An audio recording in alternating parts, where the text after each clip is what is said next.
giving me this opportunity to come and stand here. So a couple of thoughts came to my mind when I was sitting there and looking at all of you. The first thought that came to my mind is when I was in my school in Hyderabad, adjacent to my school, we had a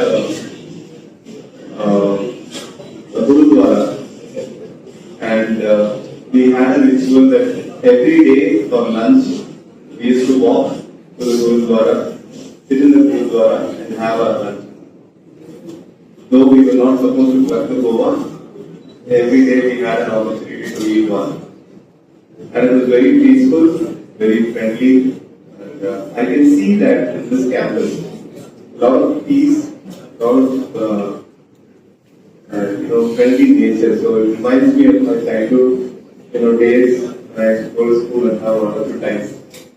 That's the first thought that came to my mind. Second thought that came to my mind is when a person from the industry visits colleges, one of the thoughts they have is that if I can find someone, I can probably recruit them. But then I was sitting there and I was listening to the introduction of this group of children. What I realized is none of you can be recruited. Why? Why I cannot recruit any of you? Because all of you are going to be entrepreneurs, right? Or am I in the wrong place? I thought you all are going to start something and start something on your own. Am I right or am I wrong? You are right. Am I right? Excellent. So I'm really so happy to be here. Thank you for this opportunity. So how many of you would like to start your own company as an entrepreneur within the first 5 years of coming out of your college? I want you to stand up within the first 5 years. Within the first 5 years, how many of you really want to start your business within the first 5 years of coming out of your academics, your college? Please stand up. Okay, 1 person, 2, 3. Okay, 3 people, 4, 5. Okay, excellent. That's very nice. How many of you want to start within 10 years of coming out of your college? How many of you want to start your entrepreneurship? 1, 2, 3, 4, 5. Okay. Excellent. Excellent. Okay. How many of you want to start? Okay, the next question. How many of you want to start a business in the next 20 years after you come out of academics? Okay, there's 1 person there. 2, 3. Okay, excellent. I think I'll repeat my question again. Since I think there was an inertia of non-momentum, many of you did not put your hands up. I'll ask again. Now tell me, how many of you really want to start your business within 5 years of coming out of college? Now please put up your hands if you understand my question really well. Okay, so that's basically an inertia. Okay, so how many of you do not want to start business after you come out of your college? 1, 2. Okay, thank you for being honest. The last benches.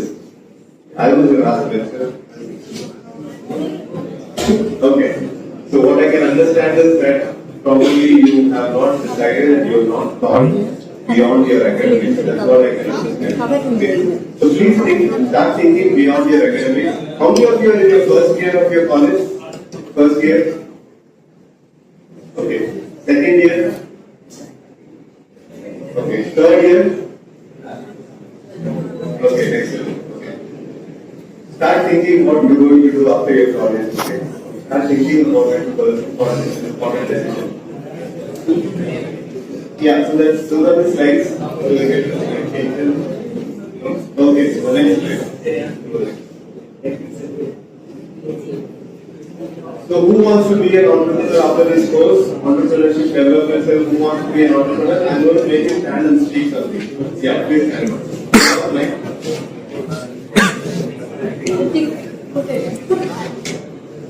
Yeah. I want you to tell me what are the benefits of being an entrepreneur. Did you go to the second slide or the third slide? Just go back.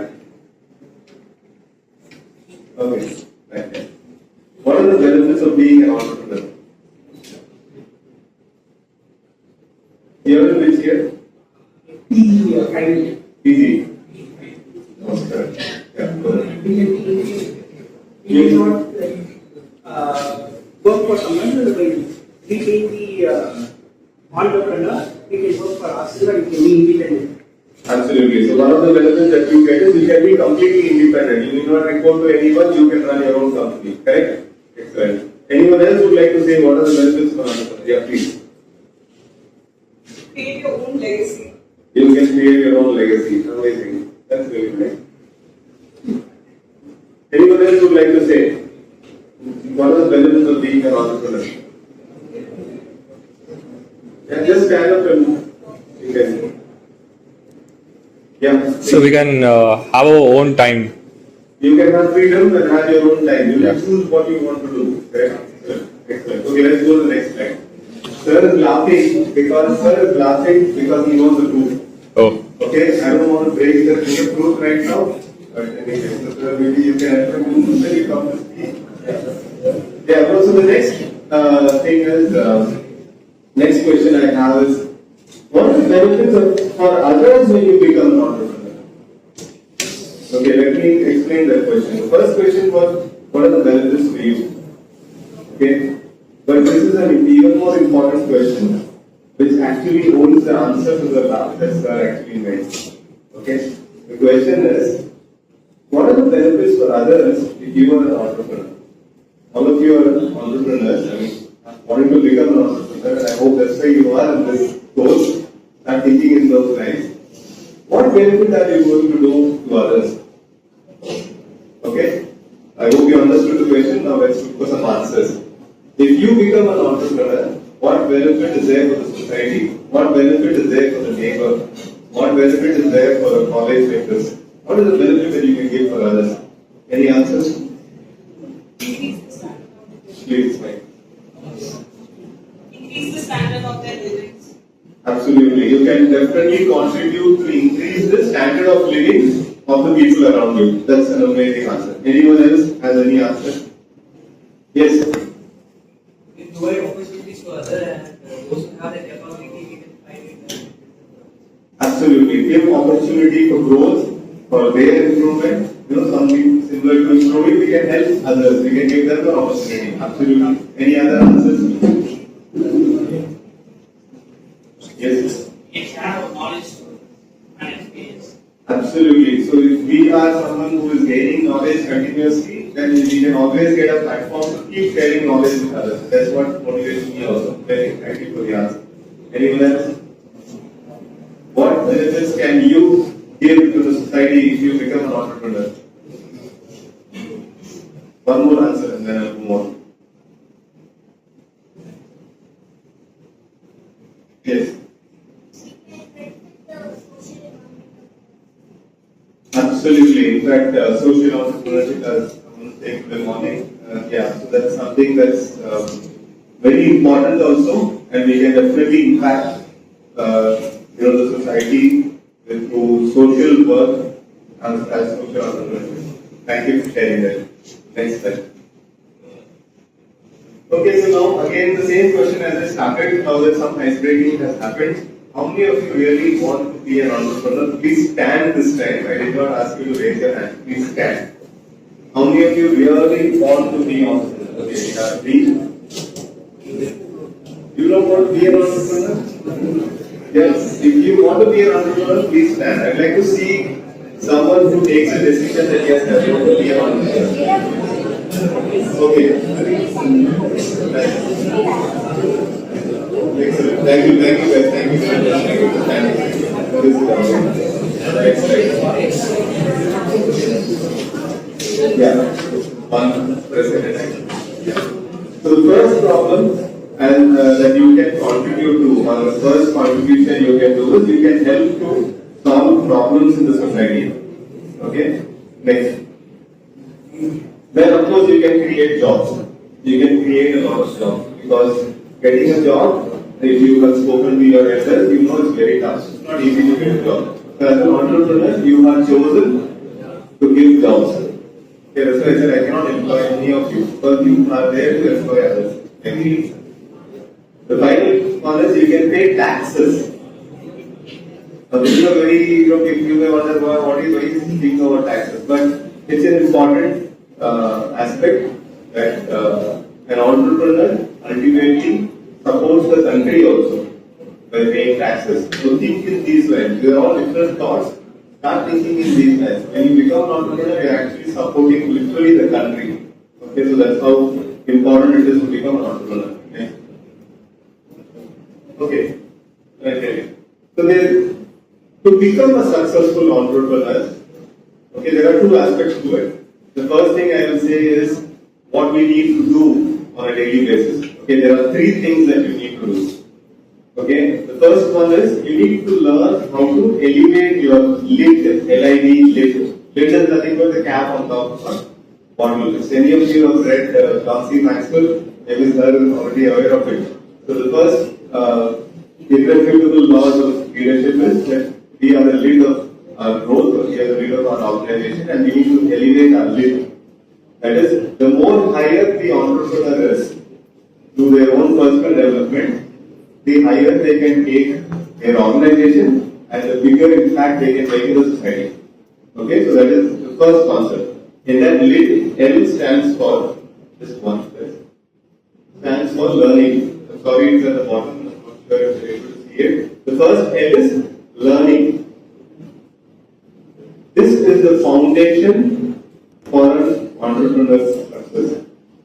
Not just the academics that you're getting here, this is crucial, this is critical, but what will you do with your time after you leave your college? Are you willing to learn continuously? Are you willing to pick up books and keep reading and learning, researching, acquiring knowledge? This is the first fundamental reality or the truth which helps entrepreneurs to actually succeed. Okay? L stands for learning. The second one is integrity. Now, integrity is one word which actually captures every character trait. Honesty, telling the truth always, everything. You are thinking something, you are believing something, you are doing something, everything is truthful. If you are committing that I will study today for 2 hours, and I will get good marks.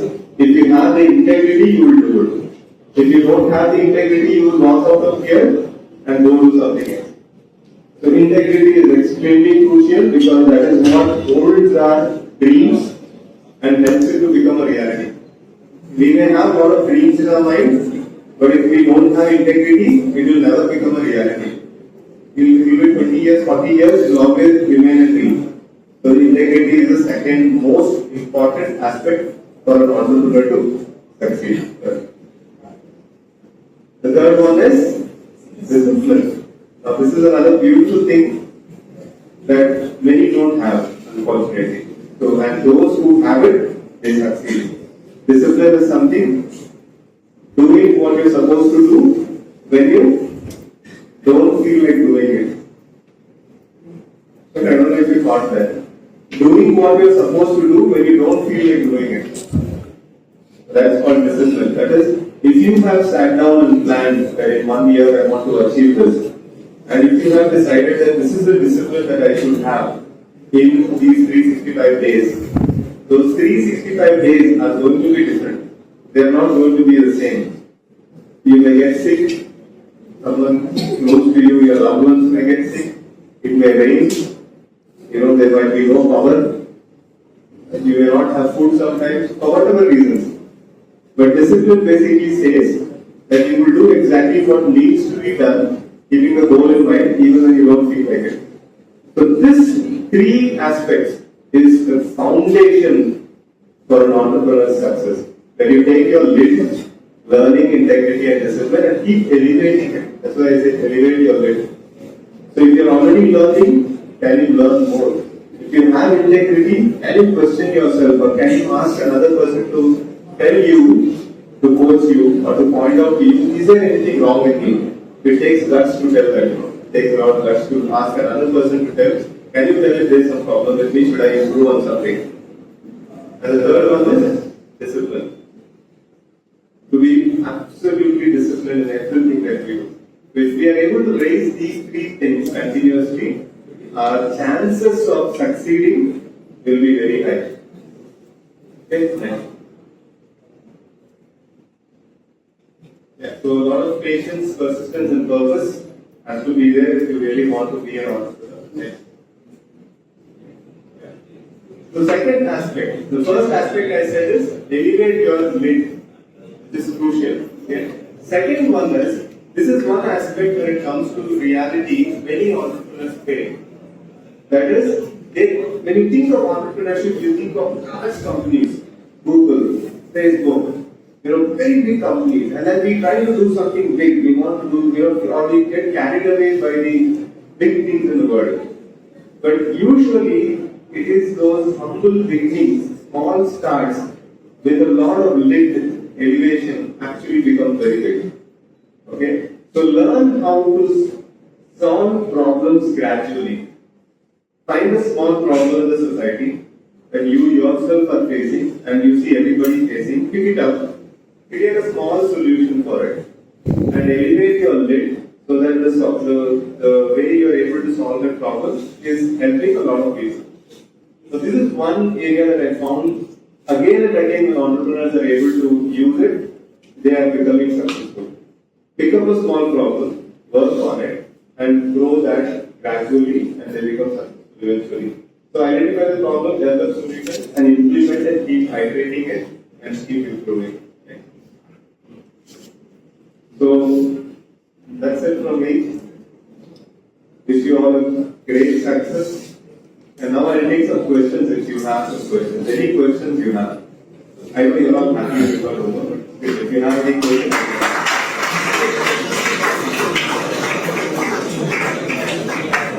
Any questions?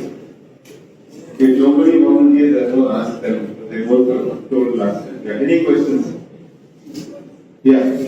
Sir, what are the books would you suggest before starting and? Okay, excellent. So there's one beautiful book called Entre Leadership, E-N-T-R-E, Leadership by Dave Ramsey. Dave Ramsey. Dave Ramsey. Ramsey, okay. Dave Ramsey, yeah, that's a beautiful book. I would strongly recommend that you read it. Another book that I strongly recommend is, again, a classic book is In Search of Excellence. In Search. In Search of Excellence. That's also a very good book. And there are a few classics like that. You have In Search of Excellence, you have Build to Last, you have Good to Great. These are all classic books that you need to read so that you understand how big corporates run. But corporate leadership is good because it gives you an idea of how to start very small and make it very big. That's a beautiful book to read. Anyone else has any questions? Yeah, I think I'll come to USP. My USP may ask you some questions. You will have to use your mic so that everyone knows.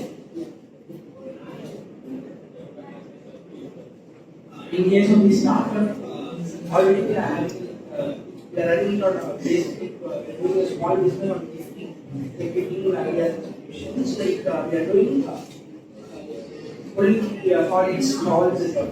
Now when we want to take the next level, Yeah. how can we approach to have an idea of registering as a company or want to pursue it as a business? So how can we go to the next level?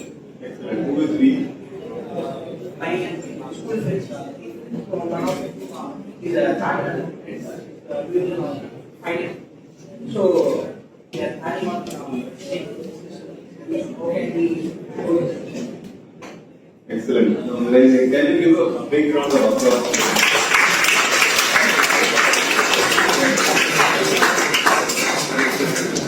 So he's already started a business. I mean, isn't that wonderful? I mean, he's already generating revenue.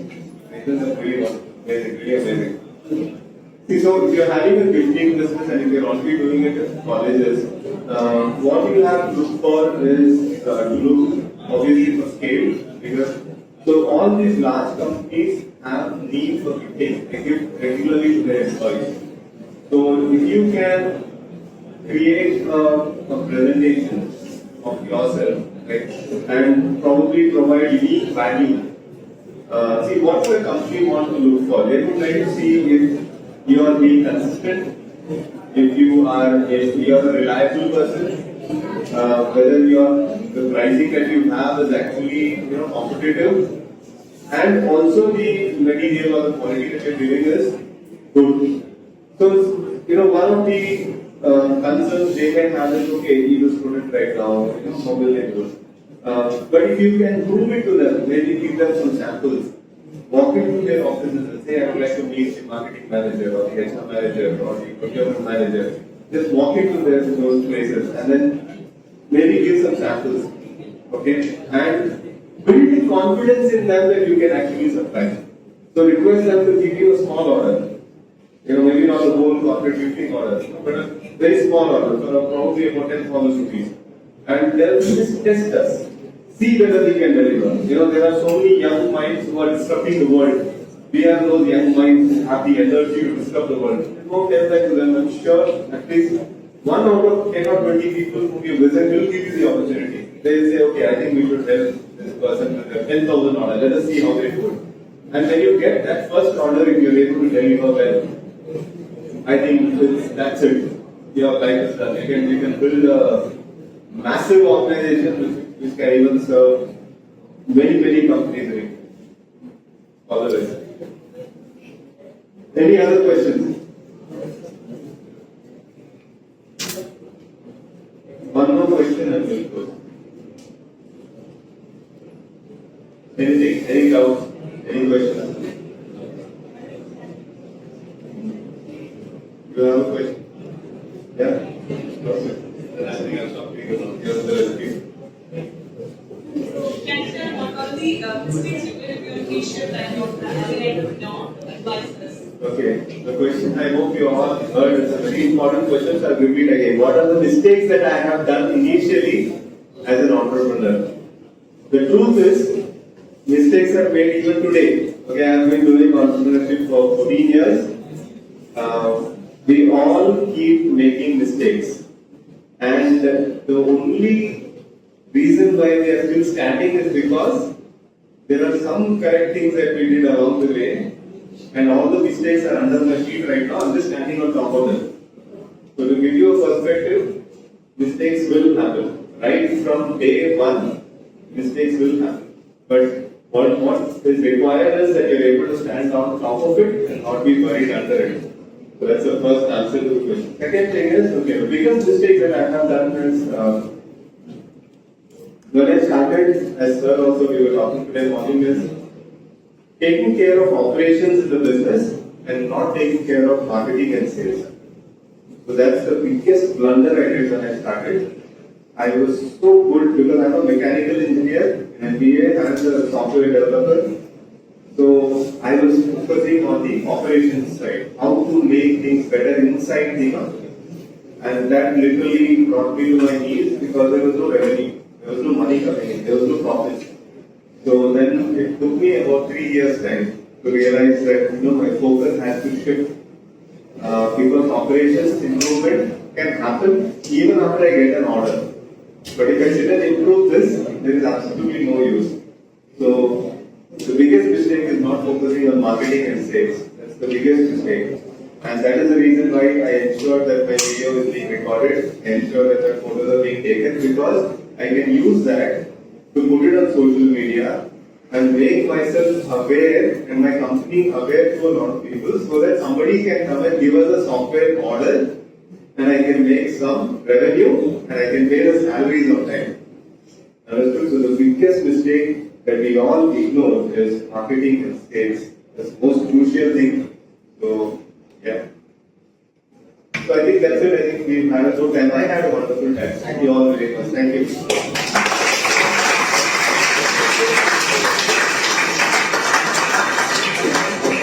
Thank you. Please answer.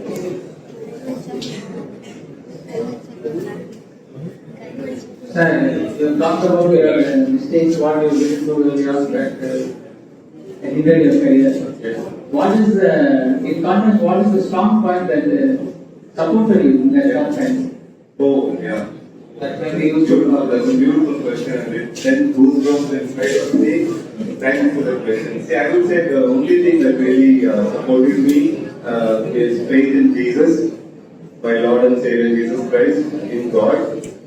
Because at times when things keep failing, and in a day you have 20 things failing, 50 things failing, you have nowhere else to turn to. Your wife and your children are looking at you and wondering, because I couldn't pay school fees for my children. I could not pay rent on time for quite some time. And I was going deeper and deeper into debt and loans.